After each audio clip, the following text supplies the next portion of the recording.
చాలా మందికి పాము అనే పేరు వినగానే ఏదో తెలియని భయం, కానీ కొంతమందికి మాత్రం పాము అంటే ఎలాంటి వణుకు బెనుకు ఉండదు. అలాంటి కోవుకు చెందిన వ్యక్తే బిల్ హోస్ట్. ఇలాంటి వ్యక్తులు ఊరికొకరు ఉంటారు.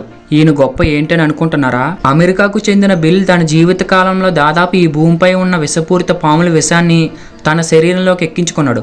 ఒకటి కాదు, రెండు కాదు.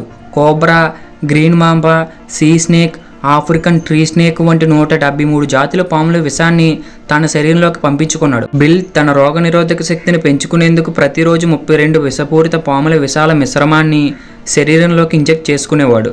అంతేకాదు, తన యాంటీబాడీ రక్తాన్ని పాము కాటు బాధితులకు దానం చేయడానికి ప్రపంచ దేశాలు తిరిగాడు. చివరకు పాముల విషాన్ని సేకరించడమే తన వృత్తిగా మార్చుకొని 2011లో 100 ఏళ్ల వయసుతో సహజ మరణాన్ని పొందాడు. మీ ఊర్లో కూడా ఇలాంటి ధైర్య సాహసాలు కలిగిన వ్యక్తిని చూసుంటే కామెంట్ చేయండి. ఈ ఇన్ఫర్మేషన్ కనుక మీకు నచ్చితే లైక్ చేసి ఇలాంటి ఇన్ఫర్మేషన్ మరింత పొందడానికి